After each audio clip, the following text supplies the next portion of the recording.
Ken. Hi, I'm Arian. And we're future native speakers. So, Arian, today we've been talking about IELTS, and you've got a lot of expertise and a lot of experience with this test. Well, he's not too bad himself. I don't know why he's being humble like that. Today we're going to tell you our top 5 tips that we've collected over years of IELTS training and IELTS testing experience for making your score go from good to great. So as you already know, the IELTS test has 4 different parts: reading, listening, writing, and speaking. Some of our tips are going to apply to one module, and some of our tips will apply to all modules. Absolutely. Pay attention. The first tip, one of the things that people forget often is not actually answering the main question directly. That's one of the most important things you can do to improve your writing score, and especially your writing score in Task 2. For example, they ask you, what is your favorite color? The first sentence that you write should be, my favorite color is blue. Then, why you have this opinion and what you think about the color blue. So many people, I see this all the time.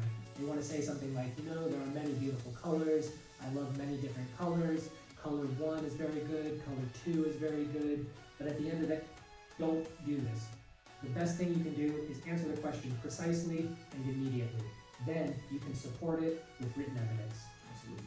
The order doesn't matter, as long as you follow that main idea of answering the freaking question. Yeah. Answer it, everything else is like secondary.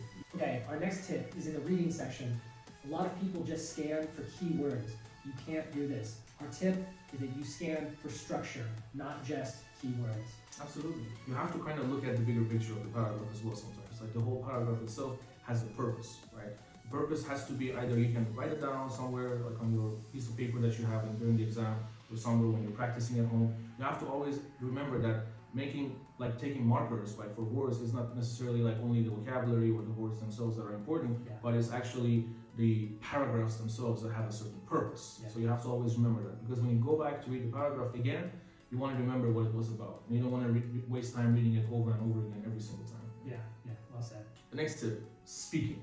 Listen very carefully. You can actually make it much easier than it has to be for yourself and the examiner. One of those ways is to not over-answer. Don't make it too complicated. Yeah, this is a huge issue with not just people learning English as a foreign language, but anyone learning a foreign language anytime. What happens psychologically is you are in the moment. You get asked a question, you're in a speaking exam, the questioner asks you, let's use our favorite color example. What is your favorite color? Again, you start to answer, you start talking, you start talking, you start talking, you keep talking, you keep talking, and all of a sudden, not only have you gone over time, but you haven't answered the question precisely. It all comes back to the precision of your answer.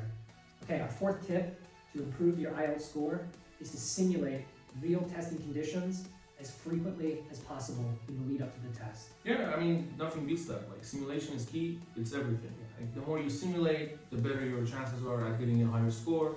The more familiar you are, the more comfortable you are. Nothing beats that tip, man. Like, that's the best tip. That's the best tip out of all of the ones we're going to talk about here.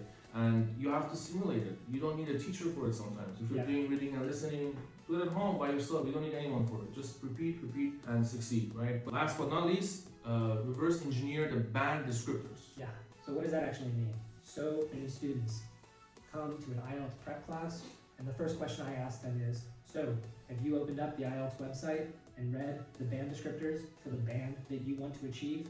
And almost 100% of students say, no, I'm not. And that's totally fine. But what I would really recommend is that you go to the IELTS website, you look at the band that you'd like to achieve, and you read the description. Those are the targets that you need to aim for when you're taking the IELTS exam and preparing for the IELTS exam. Absolutely. So, hope you liked it. If you have any more questions, if something was not clear, write to us, message us. We're happy to help you. We're happy to answer all the necessary questions. The best thing you can do for the IELTS exam is to prepare. And if you're interested in preparing with Arian or myself, check us out on YouTube at Future Native Speakers.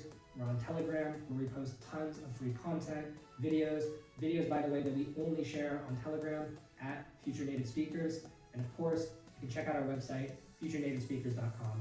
We'll answer your questions in our Telegram channel, we'll respond to comments on our YouTube channel, and we're always ready to help you design the course that's going to maximize your results on our website.